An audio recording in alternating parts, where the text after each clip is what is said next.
Today, cashless welfare cards do more harm than good.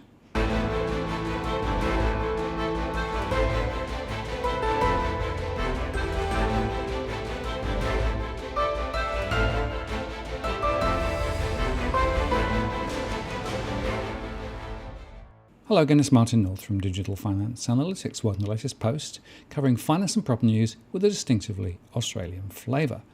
As you know, the cash ban discussions continue, and in fact there is quite a lot of misdirection going on with recent articles, I think seeded by the government, trying to deflect attention towards the gangs and the poor behaviour of a very small section of the community, and away from the real reasons why the cash ban is not good policy.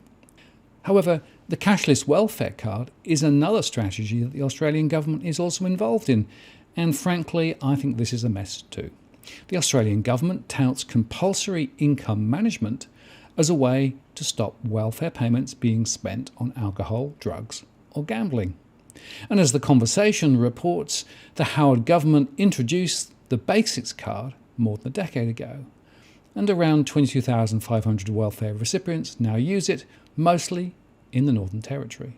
And now the coalition government has big plans for a more versatile cashless debit card, trialled on about 12,700 people in 4 regional communities in Western Australia, South Australia and Queensland. And that card is the Indue cashless debit card. Now, these trials aren't complete, nor are the findings compiled, but a string of senior ministers, including Prime Minister Scott Morrison, have indicated that they are already sold on expanding the program. The Australian National Audit Office report into the trials so far said that the approach to monitoring and evaluation was inadequate. As a consequence, it's difficult to conclude whether there had been a reduction in social harm and whether the card was a lower cost welfare quarantining approach. So the Auditor General seems to think that the evidence is out. Well, it seems like we can make some further improvements, but what we do know is that the people who are involved themselves in these communities have welcomed them and supported the plan. But what are you? I'm happy to keep giving it a go, Lee. Sorry to interrupt, Prime Minister, but what are you basing that on? Because I'm basing it on the Australian National Audit Office report. I'm just wondering what you're basing it on. I'm basing it on the survey, based on the survey of people who have actually participated, which has been done as part of the trials and been part of the evaluation process. People on welfare sometimes already feel a sense of shame about that. Isn't making something like this mandatory instead of opt-in potentially contributing to that sense of shame? No, I don't think it is, and I don't think it should be characterised in those terms at all. I think it should be seen for what it is, and that's a genuine attempt to do things that help people in these situations, to help them better manage the resources that they have, and to ensure that there's food on the table for the people who depend on these payments that are going into these families, and that they can get themselves into a position to deal with issues in their own lives, and they can go and to find themselves in employment and be in even greater control of their own lives. But the research featured in The Conversation, Hidden Costs, an independent study into income management in Australia, adds to the evidence that compulsory income management policies do as much harm as good. And it creates financial instability.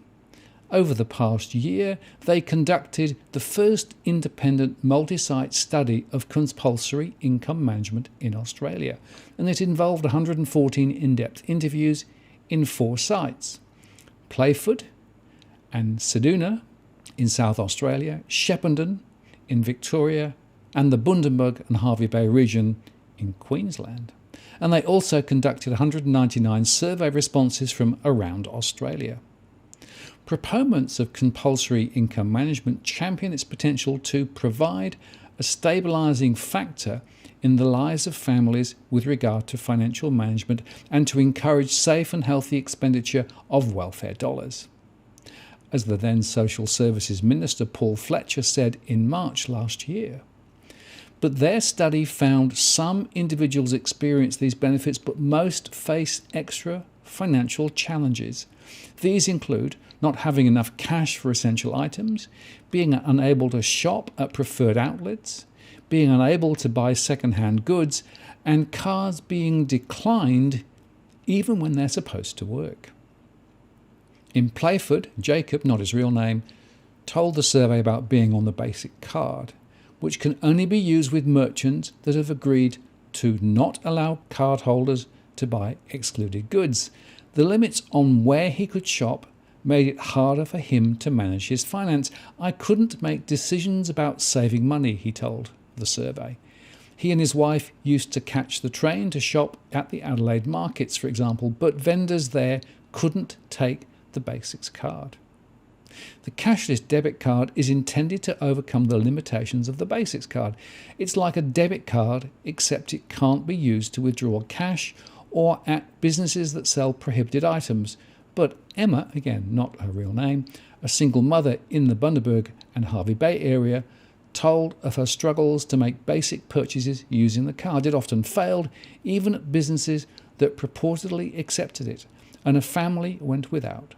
She also felt excluded from the markets and second-hand retailers where she used to shop. Her greatest stress, however, was rent. Emma said that she had always been on time with rental payments until the cashless debit card, and she described one occasion when 2 days after paying the rent, the money bounced back into her account. When she rang the card's administrator, which is the card payment company Indue, she was told, "It's just a minor teething issue, just keep trying." The extra stress from worrying about which payments were going to get paid was considerable, and others shared similar experiences. All this creates social disintegration. Supporters of compulsory income management claim it brings people back into the community by combating addiction and encouraging pro-social behaviour and economic contribution.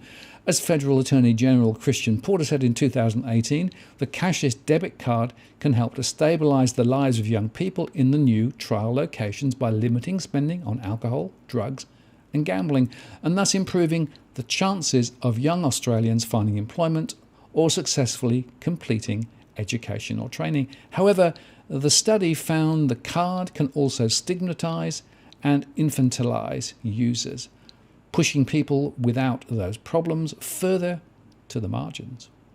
One of the problems is that compulsory income management is routinely applied based on where a person lives and their payment type, and not on any history of problem behaviour. And the large majority of their respondents indicated that they did not have alcohol, drug or gambling issues. The majority of survey respondents had in fact been managing finances well before compulsory income management.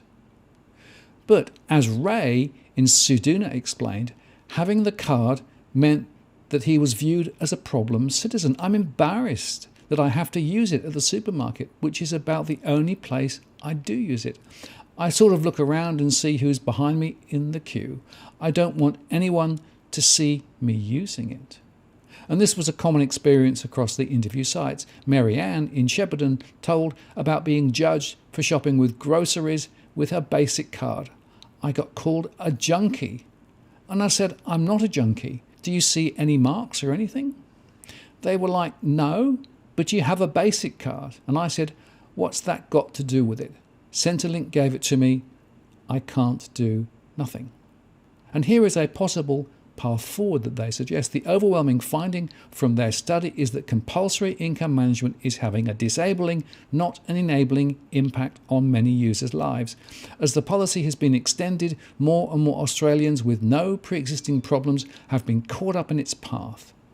This does not mean a genuine voluntary scheme could not be maintained, but it would need to sit alongside evidence-based measures to tackle poverty.